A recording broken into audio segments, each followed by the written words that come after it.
Give a little bit. Give a little bit of your life. Give your love, life. Yeah, your love, your life, and your time. There's something about that brings us alive, brings us actually back home to ourselves when we give. I think that's why it's such a wonderful experience to give of yourselves and give freely. Often freely means spontaneously.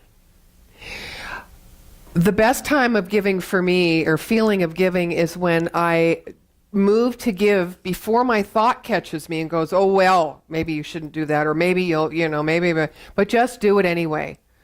Ignore those thoughts of why you shouldn't, or what might happen if you do. And there's nothing that we can give that's of more value, as you know, than ourselves. I spend a lot of my life giving material things, and I take great pleasure in sharing material things spontaneously with people.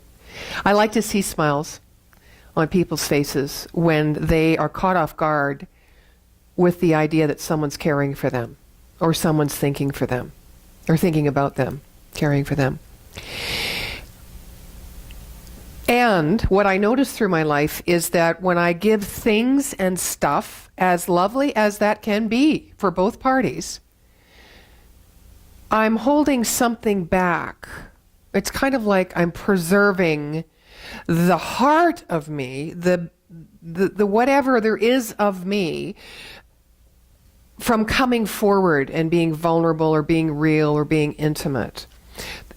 I learned this when I was a clown.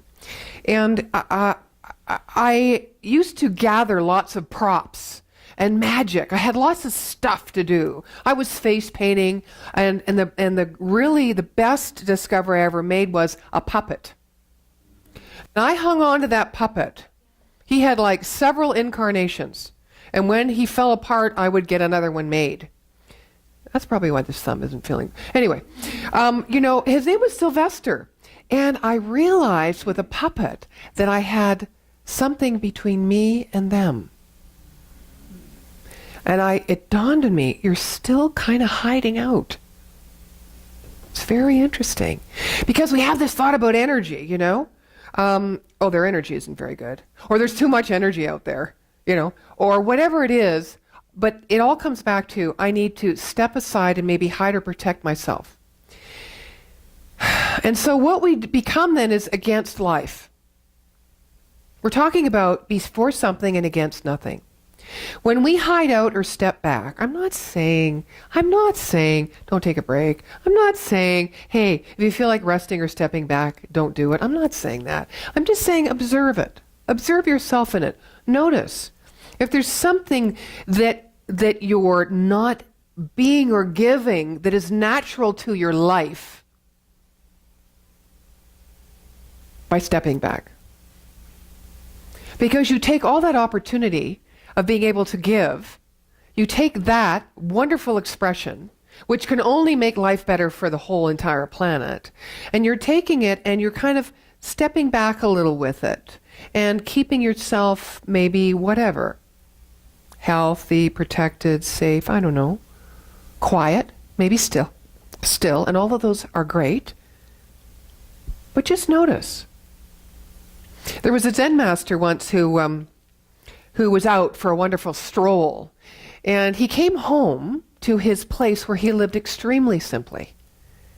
And he noticed in there a little bit of commotion, and he peeked around the corner, and here was this thief scurrying through his house, which wasn't very big, trying to find something to steal, and there was nothing there. And so he ran face to face with the owner, the Zen master, and the Zen master, they're looking at each other like this. And the thief's purpose was for naught. And the Zen master felt nothing but compassion for this thief. And he said, sit down, have a cup of tea with me. And so he said, I feel so badly. There's nothing here for you. You came all this way to get something, and I have nothing for you. Here, take my clothes. And the thief is going, what? He took his clothes and he ran out the door. Score! I got something, right? So the Zen master is sitting there naked in his house, very simple, nothing there, having a cup of tea. And he says, poor man, I wish but I could give him the moon, but I cannot. So the symbology of that is the moon represents the true nature of somebody, the true nature of us. He felt the sadness for the thief because the thief was about trying to steal and get what he was missing. And even though he wanted to give him, it was but a small gift that he could give him because that's all he could give him. It's up to us to give ourselves the gift, to return home to our true nature. And I don't know any other way to do that but to be for something and against nothing. Because when we're for something, we're not in a place of resistance. When we're for something, we are not divided against ourselves. When we're for something, and let's just talk about outside of ourselves, we're not pushing up, we're not resisting, we're not saying no. We're at the very least observing. We're being neutral. We're not passing judgment. We're just, oh. And we can identify whether or not, like we can try it on, like a pair of clothes that normally we would not have otherwise been attracted to. Because we didn't recognize ourselves in that. Of course, when we are against something, it's usually because we can't see ourselves there. Or if it's a person's mind or a person's belief system or philosophy or a person's behavior or a person's choice or a person's way, we can't find ourselves there. So why are we looking so hard? Why are we looking so hard to put ourselves in a position of suffering and pain because we're separating ourselves, because we are judging or we are resisting, right? It's just that we can't find ourselves there. So what if we just observe that? Or, I'll go you one better. What if, instead of having our attention outside of ourselves on what we're resisting and feeling that pull and push, what if we turned our intention inside and ask ourselves, what do we want? Who are we being? What is important and valuable to me in this moment now?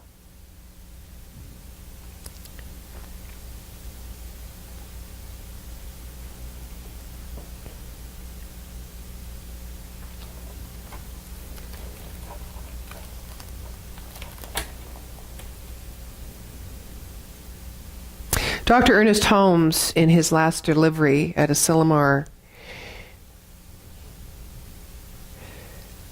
spoke about being for something and against nothing. It was one of his most important messages, because for him, I only imagine that it led him back to the principle of unity, which really is the foundation, the foundational principle of his entire teaching, his entire discovery on his spiritual path in his life.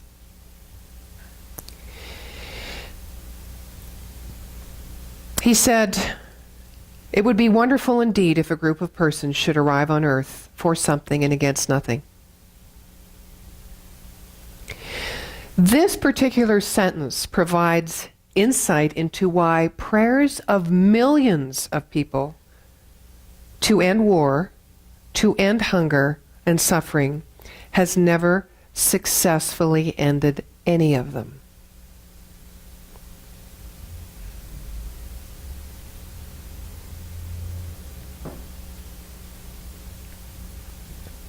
When we pray to end something, when we stand against anything, even when it's coming from the heart of love and truth, if we stand against anything or anyone, we increase the energy of that. We increase the energy of standing against. Right? It's why in the season for nonviolence, it's so important for us to say, I walk for peace. I don't march against war. I walk for peace. What do you stand for? Not in the world out there, because that we know is a reflection of the world in here. What do you stand for in the world in here? This is a wonderful time of year to be able to assess that. It's winter. What do we do? Like bears, right? Hibernate. Get out of the extra duvets, put the fire on, right? Grab a book. We internalize our life.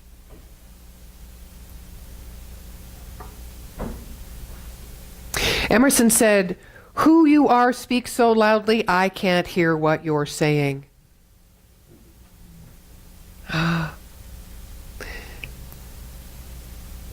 The universe can't be fooled by our words, or our actions, or our thoughts.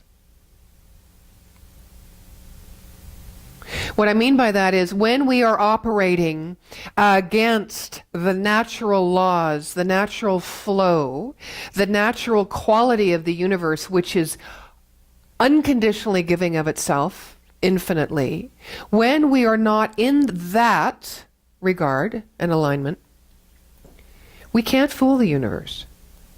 The universe will constantly be what it is and provide us with opportunities to get into alignment with the truth of our nature and come home. Before something and against nothing. Find me someone who is no longer sad, whose memory has been redeemed from morbidity, and I shall hear laughter, Ernest Holmes says. We feel a lot at this time of year. And isn't it interesting that a lot's going on at this time of year? Now, we're kind of trained when we were kids. It's fun, it's Santa Claus, it's parades, it's presents, it's, oh my God, it's cookies and it's sugar and it's family. Yeah, it's good. It's lots of love and hugs and all that stuff. As we get a little older and we get a little more observant outside of our own circle of influence, which is me, and we start to see about other people, we see that other people aren't having that experience so much. We get to be grateful. We get to be thankful for what we have and who we are. And we look out and we see people who are, we say, less fortunate than us. And that sets up a separation.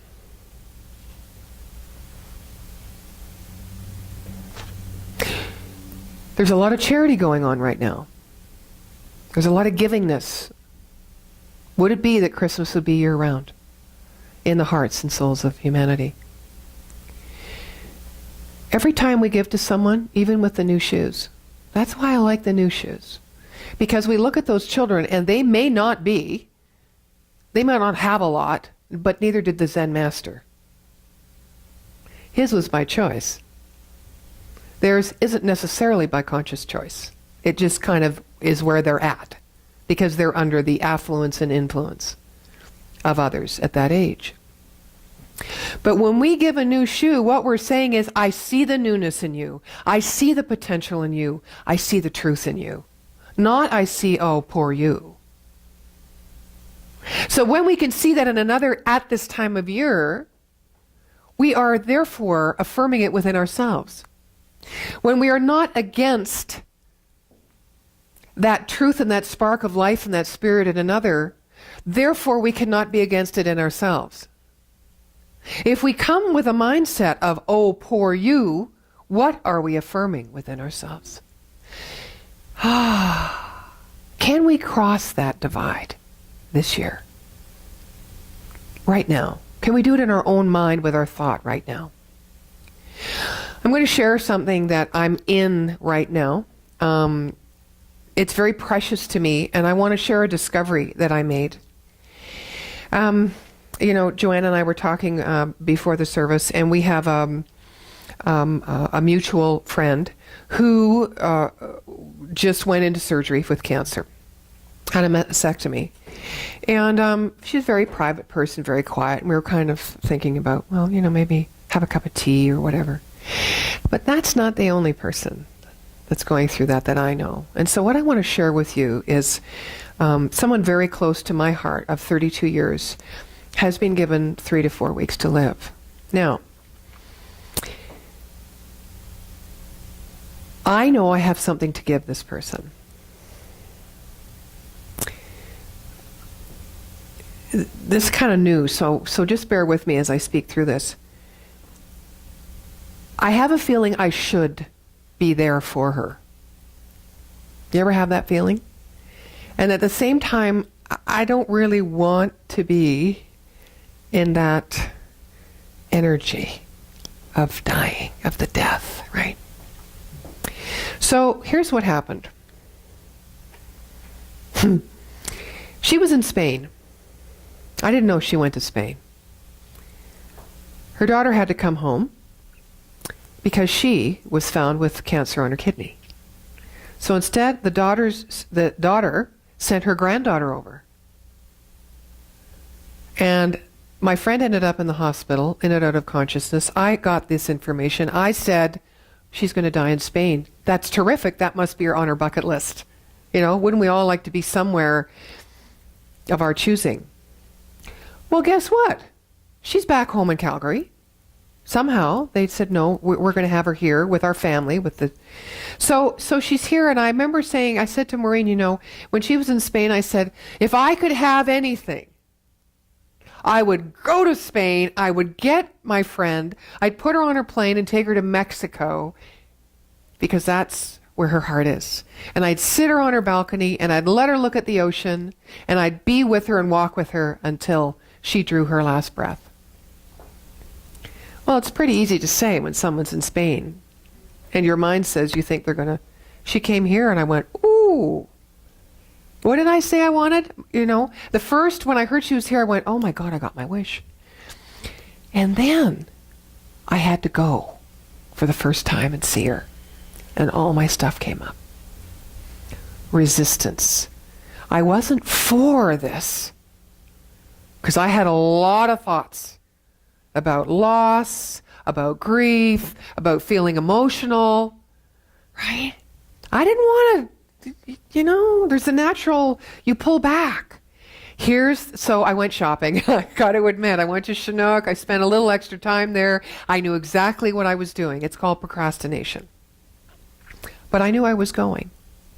And I went. And I have to tell you, I walked in. First of all, I got met by the crying children at the door and the grandchildren. And I'm thinking, I can do this. I can do this. And I walked into the room, and it was like there was light in this room. And I didn't expect to see light. Truly, I did not. And there was light in this room. And at that moment, I went, right place, right time. And in that moment, all the stuff I had about death and loss and pain and suffering went poof. And all I saw was light. And I sat with my friend. She knows she's dying. I know she's dying. We all know she's dying. But here's what I saw for the first time. And I've struggled with this my whole life. All I saw was life. And it's like watching a baby being born. If you can, just kind of open your mind. Someone dying of cancer and a baby being born. And the old sayings, one person dies, another is born. But I want you to hold the two like that, because if you can imagine I don't know if any of you have been in delivery rooms other than mothers, when you see a baby, it's like you want to fall to your knees. It's like a miracle. And that's what I saw in this room. Why? Because all I saw was life. I saw life in a person that I knew intellectually was going away from her form, was making it, but both of us saw life. And we laughed, and her smile was like ear to ear. And I've never seen that smile on that person's face when she wasn't ill. And all she talked about was love. She said, I can't believe my kids love me so much. I've never felt this kind of love in my life. And I thought, I said, you came in with a hard life. You were thrown out of the house at 13. She was incested. She had to work so hard all her life. And she was very successful business woman, right? And she provided for her kids, and she provided for her grandkids, and she took them on trips, and she provided a wonderful life for a family, which she never had growing up. But I watched her all her life, and the reason we became friends was because she had that grounding, stable, practical, and I was like the walking heart, It's like, and she always used to say to me, you're my heart, you are my heart. And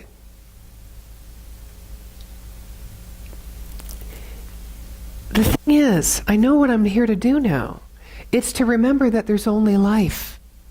No matter what it looks like, even in the face of someone that I love who's leaving the planet, I don't feel the loss. I don't feel the grief because she's alive. Everyone buries people long before because they're so wrapped up in their own sorrow and their sense of loss.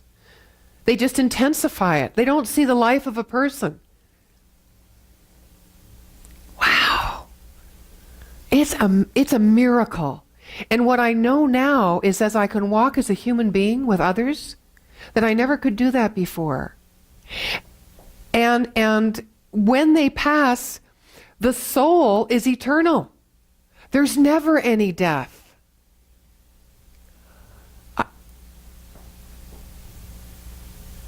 I can't be against anything when I look in the face of someone who is taking a last breath. She'll be the third person that hopefully I'll be able to be with all the way through. But here's the thing. That's the story. Where are you not for life in yourself? Where have you already buried something? What part of your own soul and your spirit are you not acknowledging?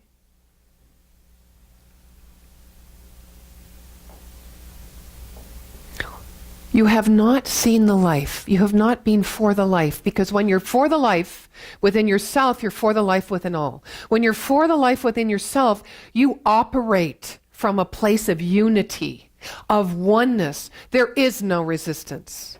When there's no resistance, there is no suffering. When you can come together in collaboration and connection and begin from there within yourself, embracing yourself, and embrace somebody else, the unimaginable is happening in that moment where two or more are gathered. That's what that means. That's what that means. The Zen master could not give the thief the moon. Only the thief could give himself the true nature. The true nature, what is that? It's love. It's peace. It's joy. It's generosity. However it's showing up, however you feel in the moment, it is present within you, and it is always waiting to be shared. So if we can be for something which is for our own life, however it is, and not wait, we will therefore be against nothing. Susan always says, we are a force like no other. And she's speaking about the Joy of Life Center. I would like you to take that idea and walk with that. I am a force like no other.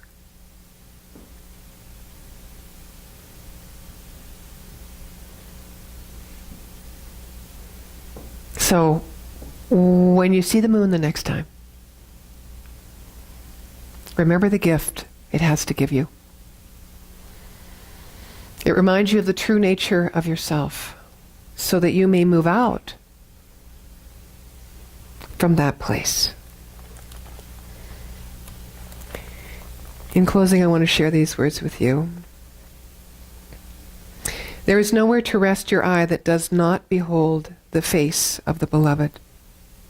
There is nothing here but you and God as one, and no real harm can ever be done to either. So what is there to forgive? It is so hard to deep this perspective, to remember the truth when things get crazy and we fear the worst. All I can do is go back to my breath and remember that the Holy Spirit is what fills me with every inhale. How could it be otherwise? When we get it, all this anguish seems so unnecessary. When we lose it, suffering seems to be the only option. All things have their roots planted in the same sacred soil. Nothing is excluded from the sacred ground of being. What would happen if we could remember this?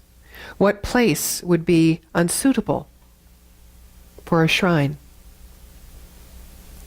Brothel or barn, crack house or cathedral, all sacred.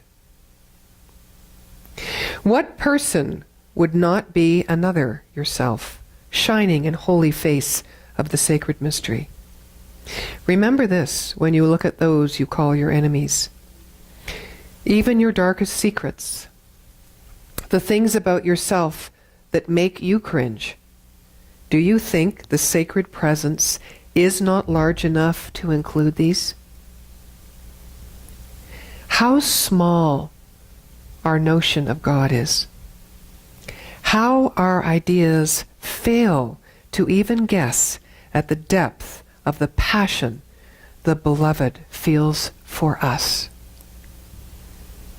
May we suspend all thought and judgment of anything about ourselves less than truly magnificent.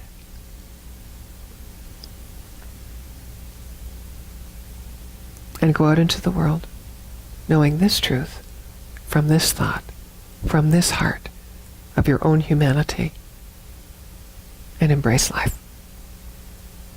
Because that's all there is life. Life touching life. Love longing for love. And so it is.